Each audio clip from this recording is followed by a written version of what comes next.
DreAllDay.com. Tuned into the show where you learn the discipline to show up day after day to do the work, confidence to put yourself out there boldly and authentically, and the mental toughness to continue showing up, doing the work, putting yourself out there, even when the success you've expected to achieve has yet to be achieved. And on top of all this, you get to use those personal initiative, which is go get an energy that moves any one of us, including yourself, to go and make things happen instead of waiting for things to happen. And then we put this all together into a series of frameworks, approaches, insights, strategies, and techniques all underneath the umbrella of one unified philosophy that is called Work on Your Game. My name is Dre Baldwin, also known as Dre All Day, and welcome to the show. And today's topic is the grass is not greener. Before we get into this, I remind you all of two things. First of all, my daily motivation, Monday motivation messages, guaranteed to have you focused, sharp, and on point, start your day, your week, respectively.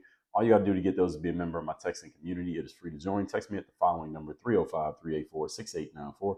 And once we start sending those messages out again, as of this recording, we're not. When we start sending them out again, which we will, you'll be getting those straight to your phone. Secondly, Work on Your Game University.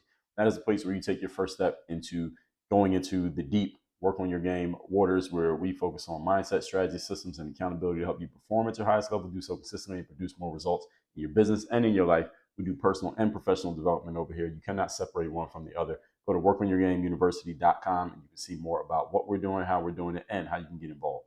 With that out the way, let's get into the topic again today, which is the grass is not greener. Now, there is a old story, I guess you can just kind of become almost more like a fable of that was told probably most famously by a guy by the name of Earl Nightingale.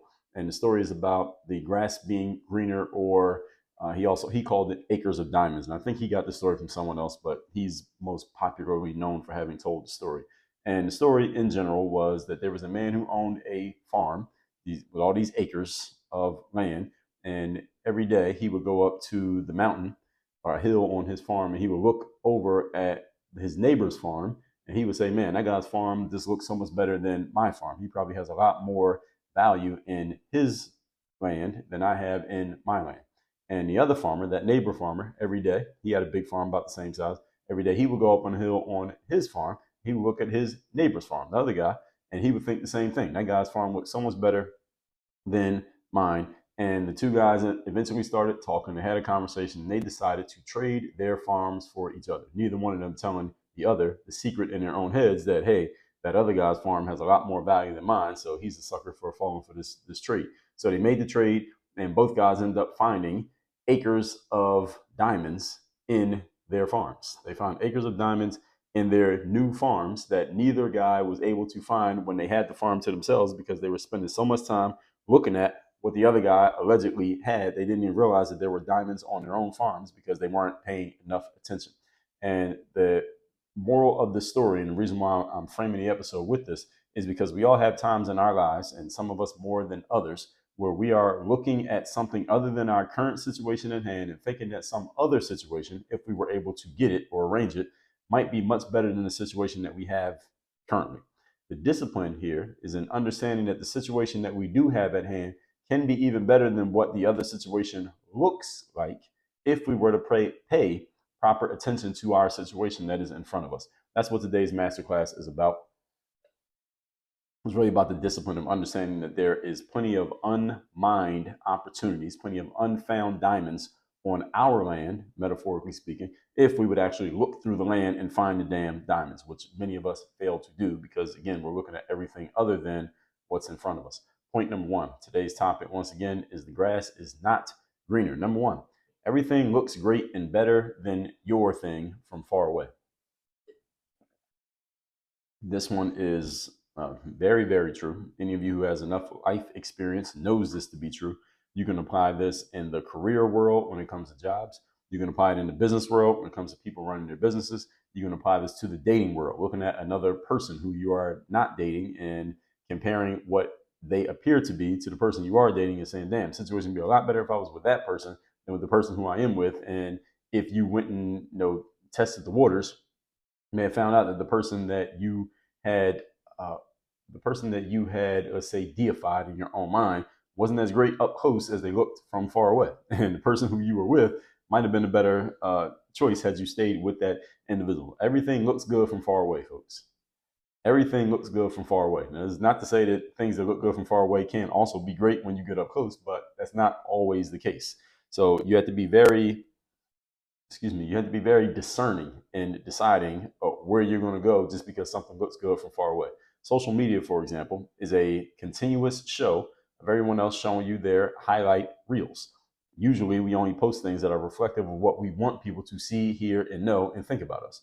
Usually, we don't post anything that we don't want people to know, even if you're posting something that is self-deprecating or something where you're being open and honest and vulnerable and showing your flaws and your blemishes and your weaknesses. You are still choosing the material to share. All right. We're all choosing what we're going to put out there. Everything we put out on social media for the most part is curated. The only time that is not is if, let's say, somebody else gets a picture or a video of you that maybe you wouldn't share, but they share it. And if you're a public figure, that's possible to happen. But most of the time, when it comes to the stuff that we choose to put out there, we're choosing what to put out, even when we're, again, being strategically self-deprecating and strategically open and honest and whatever other word that you want to use there, vulnerable in posting things. So everybody else is doing the same thing. All right. Again, no one posts anything on their own social media feed that you don't want everybody to see. But we all have things going on in our lives that we probably would not want broadcast out to the world. And we know about 100% of what those things are, while we only see the good stuff with everyone else. So again, you have to take everything that you see other people saying and sharing with a grain of salt. With respect to that, understand that nothing is as perfect as it seems when you're only looking at highlights or you're only looking at things on the surface. And here's a simple thing to understand about all this. What you see in another person are the highlights and the things on the surface. Because again, most people are pretty good at showing you what they want you to see and not showing you things they don't want you to see. Doesn't mean you may not notice some or infer some, but for the most part, what they're showing you, what they want you to see, is stuff they want you to see. Now, you need to find out anytime you're going to step into a new situation, you should find out maybe some detail about what is actually going on. In the business world, they call this due diligence. You watch the TV show Shark Tank, you'll see entrepreneurs come on there and they'll make an offer about their business. And then one of the sharks will say, okay, well, I'll buy into your business. And they'll negotiate on the deal right there on TV, live in the Shark Tank. And there's a negotiated deal. And then the sharks come down off their seats, come shake hands with the entrepreneur. Yeah, we're going to do a deal together, et cetera, et cetera. It looks like this happy ending on TV. For those of you who don't know the details of what actually happens on Shark Tank, I know people who have been on Shark Tank, is number one, that everything has to be cut down in the film room in post-production to actually fit within the TV show. So those interrogations of the entrepreneurs by the sharks usually go a lot longer than they are actually on TV. They go a lot longer than that. And secondly, here's the other thing a lot of people don't know. Just because someone shakes hands with Mark Cuban or Rory Grenier or Damon John or Kevin O'Leary or who's the other guy? Robert Herjavec or whoever else is on Shark Tank these days. Just because someone shakes hands with them and they have quote unquote made a deal on the TV show, that does not mean that the deal always goes through. So I think most of you understand how business actually works, that there needs to be documents and contracts signed and all of that. There's no just because two people shook hands does not mean anything is etched in stone or binding. Then what happens after the TV show is the shark goes and does their due diligence on that business. Because listen, an entrepreneur could have misspoke or misrepresented the numbers or misrepresented the business, and therefore the shark made a deal based on one understanding. But then when they look at the details, they realize that the understanding that they were told is not exactly the truth. So then they end up not doing the business. The point is, anything that's agreed to on that TV show does not necessarily happen in that way, because they got to go find the details and let's make sure everything this person said is actually true. And then when they find out, either they don't do the deal, they may have to change the deal. The deal may be altered based on all of this stuff. So they don't always become real business partnerships, even though it may appear so on TV. So in the process of due diligence, the shark may find out, okay, this is not really what it is. So your discipline, folks, for you is keeping your eyes open and paying attention to what's happening around you. But do not be so fooled by what you see as to believe that everything that you are shown is the full story. This is especially true with someone who they know that you are looking at what they're doing. So they're showing you things intentionally, which means there are also things they're not showing you intentionally. It doesn't mean everybody's trying to deceive you, but it means you need to be more discerning. Point number 2. Today's topic, once again, is the grass is not always greener. Number 2, nothing is ever as good as it appears to be on the surface. All right, we just talked about this in the introduction. Remember that every situation in life has a trade-off. There are no perfect scenarios. So anyone who's listening to this right now, you have a situation right now that is really not good. It's really like fucked up and screwed up. I want you to understand that even once you get out of that situation, whatever situation you go into after this, it may be comparably better, but that ain't perfect either. All right, there is no perfect scenario. Everything in life has a trade-off. And you would be smart to find out what the imperfections and trade-offs are of any situation before you dive into anything with both feet. That includes people, that includes jobs, it includes businesses, it includes a house you're going to move into, it includes a neighborhood you're going to move into, it's going to include people you're going to deal with. Anything that you do in life, nothing is perfect. That doesn't mean you should stay away from everything, because then you'd be crawled up in a ball in your house and never go outside if you took this in the most negative possible way. What it means is you need to look at every situation and understand that there is a trade-off here. Let me find out what it is. There is a trade-off to everything. All right, there is no perfect person. There's no perfect relationship. There's no perfect house. There's no perfect job. There's no perfect business. There's nothing in life that is perfect. Now, the question here is not whether or not there's anything perfect that you can find. I'll save you some time and tell you that you won't find anything.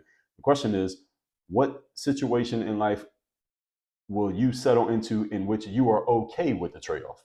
I'll give you an example. I live in Miami, Florida. I've been living here since 2008. So I'm basically a Miamian. When I tell people I've been here since 2008, they're like, man, you're basically a native, basically a Floridian. There are trade-offs to living in places like Miami. One of the trade-offs is that this city the cost of living here is very high relative to other places.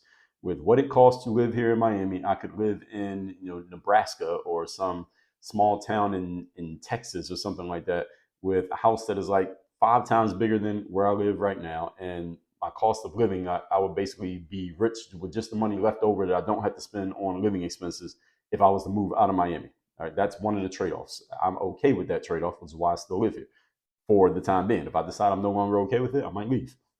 Another trade-off. All right, if you're watching this on video, then I'm in a business suit. I wear business suits at least on business days, every day. And one of the trade-offs of wearing this suit and living in a place like Miami, it has a very tropical climate. It is not only hot, but it's also humid. So it's not like Texas where it's hot, but it can be arid at times, or like the desert, like Vegas or Phoenix. It is hot and humid, which means there's a lot of moisture in the air, and it's hot at the same time. For the ladies out there, that means every day is like a bad hair day for a lot of you if you live in South Florida. The trade-off of that, I like to go outside. I like to take walks. I take a walk in the morning. I take a walk in the evening. I did this before I had a child. I do it now with children.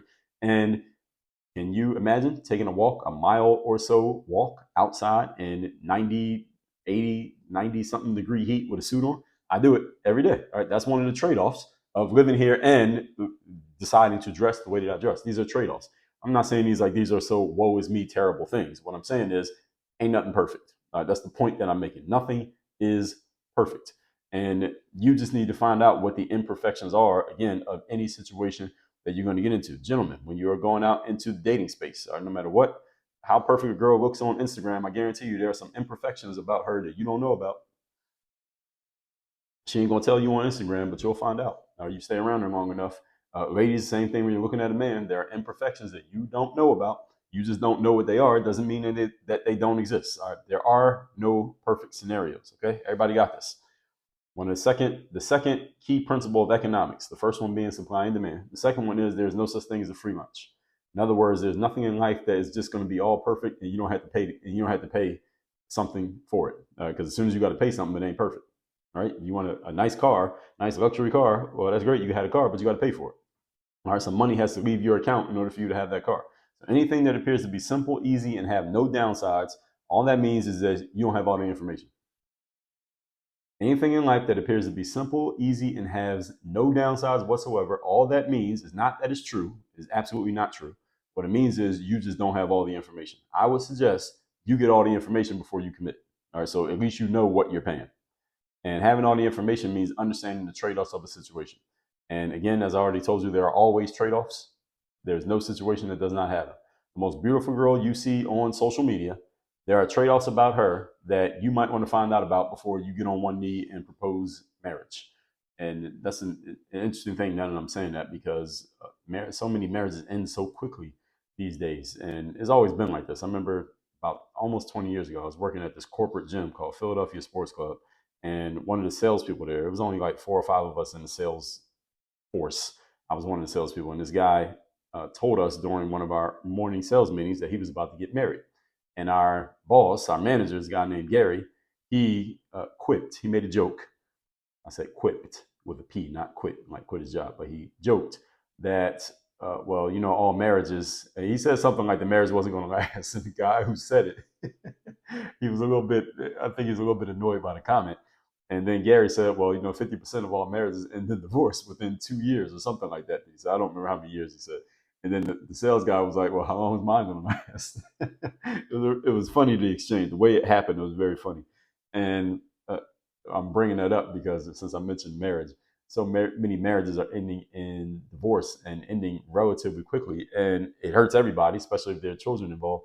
The point being, before you marry somebody, find out exactly who they are as a person, and don't just jump into it just because you feel like you need to, or because it looks cool, or because whatever other reason that you're giving yourself, whatever other rationalization you're giving yourself for doing it. Know who you're dealing with. The most beautiful house in the world will still need repairs, and eventually the grass is going to need to be cut. All right, the cuddliest dog that you see in the dog store, or your neighbor is giving away some puppies. All right, that dog's still going to pee on your expensive rug. It will still need to be housebroken. It's still going to eat some of your clothes. Okay, do not be fooled by appearances. I remember I had someone I was coaching, remember Work on Your Game University, a couple of years back. He had gotten a new dog. I think he already had dog. He had dogs plural, and he got another dog. And this dog was a puppy. And he would tell me when we got on the coaching calls, but the first thing he would bring up was how this dog was getting on his damn nerves. Because the dog would, any of you has a dog, certain types of dog, every dog is different, but this dog would be like whining and crying to be tended to in the morning. So he wasn't able to get all of his sleep, and then he had to pay attention to the dog. He had to play with the dog, and it's hard to do his work or watch TV or even do a workout at home because the dog was all around him and wouldn't give him any space to move around.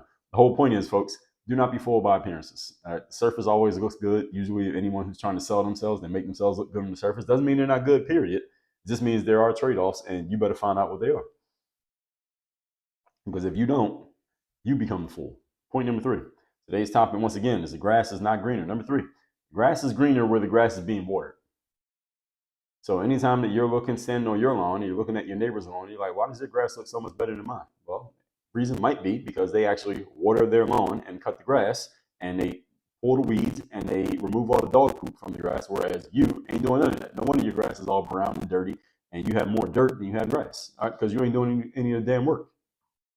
If you are looking around at everybody else's lawn or pasture and not taking care of your own, of course their grass looks greener because it actually is greener. All right, you can make your grass greener by doing the most powerful thing you can do, utilizing your mind to take care of your grass. All right, the mind is the most powerful tool known to man. You use it, your grass can be green too. One reason why your grass doesn't look as good as others is because, again, you're looking at theirs so much that you forgot to turn on your sprinklers. You're not pulling the weeds. Again, you aren't taking the dog poop out of there. You're not telling people to keep your dog off my grass. You're not doing anything. No wonder your grass looks like shit, because it is shit. Because you ain't doing any work. Who's responsible for the grass? You are. That's the reason why it looks terrible, because you ain't doing anything.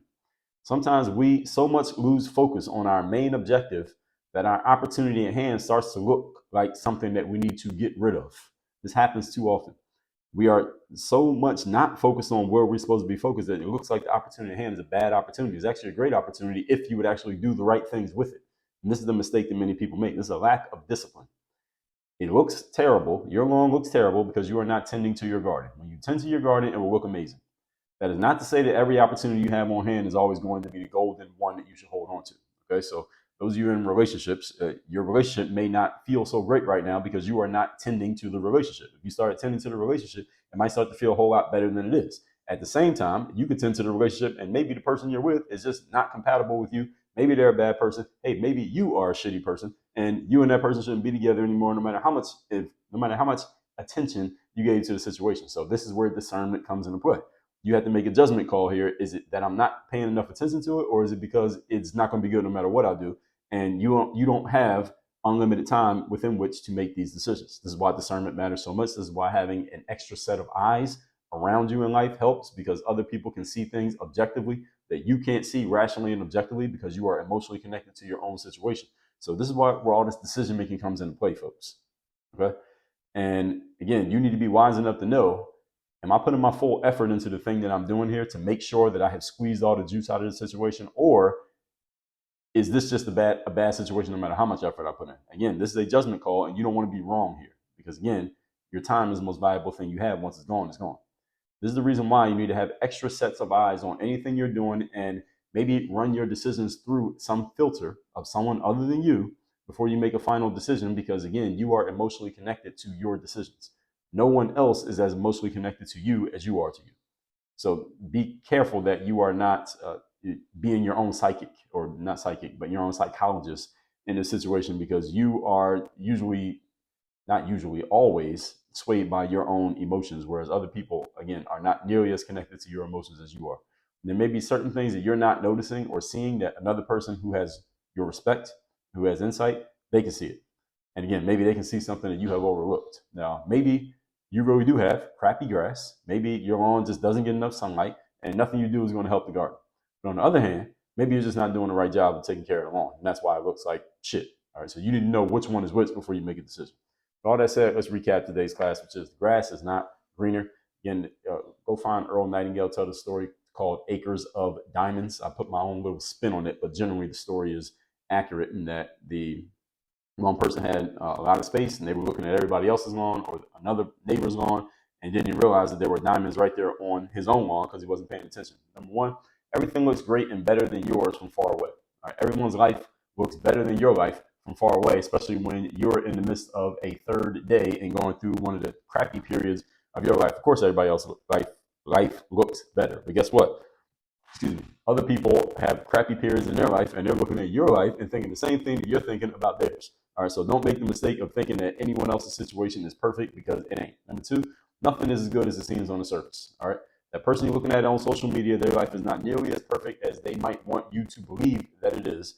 This is where your discernment comes in. You need to find out what's actually going on underneath the surface of anything before you buy into it all the way. Number three, grass is greener where the grass is being watered. Sometimes your situation looks like shit because you have not been tending to it, and therefore it is shit. So it doesn't look like shit, it is shit. And sometimes someone else's situation looks great because they are tending to their situation, and that's why it looks as great as it does. And if you did the same thing that they did with your situation that they're doing with theirs, yours will look just as good as theirs does. So this is the discipline, folks. This is where the discernment comes in. Again, this is why you want to have a fresh set of eyes on what you're doing and who you are, so that you are not making emotional decisions that are based on a complete lack of rationality and understanding why a situation may be what it is, which may be different than why you think it is. All that said, text me to be in my community. Numbers down below in the description. And take the next step to working with me directly and getting access to all of our trainings, all of our courses, and me as your coach. Go to workonyourgameuniversity.com. Work on your game. Dre, all